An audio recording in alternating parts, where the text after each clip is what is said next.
Hello, this is Tim, and this is going to be the history of Tyria. There are some dates that are kind of glossed over, and when anybody else does their video response to these or text response, you can go into this much detail, not this much detail. You can go into even more detail if you're a big history buff. But this is what I have for Tyria. I could have expanded on it, but I'm just going to pretty much just tell you what I have already. From the year 1 to 1547, the lands of Tyria were pretty much made up of one solid piece of volcanic glass.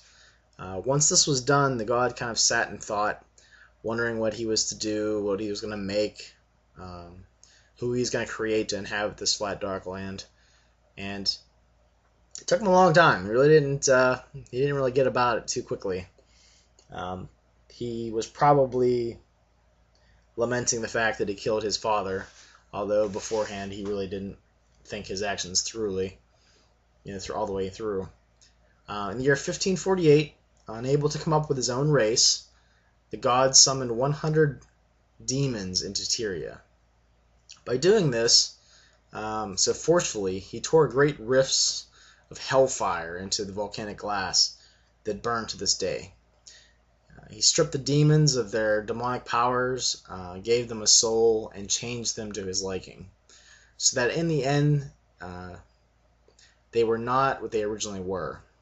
In form, they kind of still resembled mostly what they were, but they were forever changed and given the name Tynd, Tynd. He made them male and female so they could breed and bring forth young versions of themselves. From the year 1549 to 1667, the god was mad that his newly made people did not act as he had hoped they would. They tortured and killed one another. Battles broke out, sides were drawn, and in the end the killing and innocent blood spilled brought forth the bloodiest civil war in Tynd's history. Much of the race was destroyed during this time. In the year 1667, a monstrous quake destroyed even more of the Tynd civilization, the stuff that had survived the Civil War, and almost made the Tynd an extinct race. The survivors decided to stop the fighting in hopes to make a brighter future for their children. But by rebuilding, they learned to trust one another and help one another, basically try to crawl back to the shores of civilization. From the year 1668 to 1723, the god wanted to help those still living and decided to save them from themselves by forcing them into a strict culture of hard work and discipline with relatively short periods of rest and excitement. These are the festival days. Left to themselves and to their ways, the Tynds almost destroyed themselves. So this forced structure and hard labor was thought to be good for the race.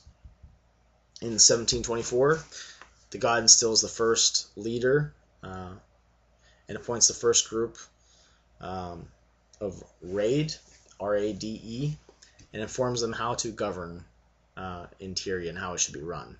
And I'll go more into that into the government thread, the government video. In 1725 to 1846, several rebellions are brutally shut down by the government. This brutal retaliation makes rebel groups find less obvious ways to sabotage the goals of the government.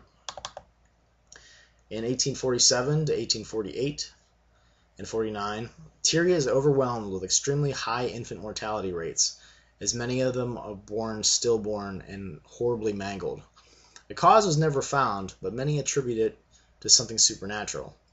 No children were born normal during this period of 2 years. This starts a new tradition of having any pregnant mothers washed in the holy waters of birth, which are said to help protect the life inside of them from stillbirth. After this tradition is started, there was never a period of time that was so deadly to newborn infants. So apparently the tradition has helped.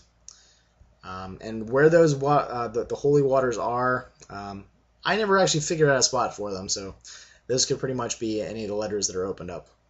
From 1850 to 1928, a rebellion of workers rise up and start a civil war between those that want to keep the culture as it is and those that wanted to change to promote more freedom during the long months of work.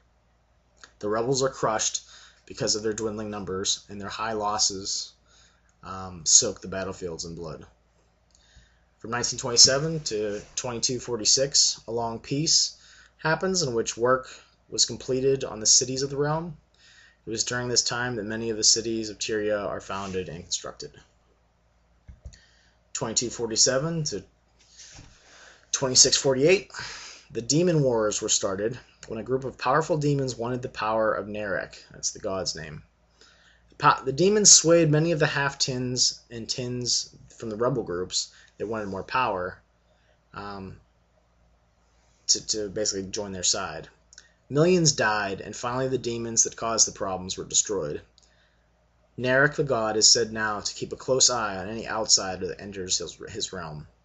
They are not forbidden to enter, but he watches their movements with paranoia. In 2649 to 2701, magnets and lodestones are discovered, and the technology was perfected to be able to use in transportation and hauling heavy loads behind teams of animals. And they're kind of pulled along in sort of like canal type technology, except they all use magnets instead. So there's basically tracks of magnets and opposite magnets on the bottom of the carts. In 2702 to 2805, many paths of magnets are laid out all over Tyria to help the Tynds with production and transportation. All of the cities of Tyria are connected together during this time, and trade flourishes between the cities. This in turn increases the jobs for constructing things and for products. But again, this makes the Tynd work harder. Also, towns along the way grow in population and wealth. A horrible wreck kills 300 Tynds in 2806, and safety measures are implemented to prevent another accident as deadly as this one. Other accidents happen after this, but nothing is as deadly as this one. The details of the accident are kind of vague, but it pretty much came down to a company not following through with safety procedures. Okay, we're running out of time here. 2808 to 2812, no children were born during this period of time, and no one ever figures out why. 2814 to 2821, the first Tyrian Games are held. The games last for 8 years, and those athletes that survive the grueling 8-year games are hailed as glorious heroes and live a life of stardom the rest of their lives. The games are a combination of every sport imaginable, as well as fights to the death and hand-to-hand combat. The games are held once every 100 years. After this period of time, there really isn't any growth or change really in the Tyrian lifestyle. They have a very grueling, hard, laborious life, and they look forward to the Tyrian Games and to the festival days.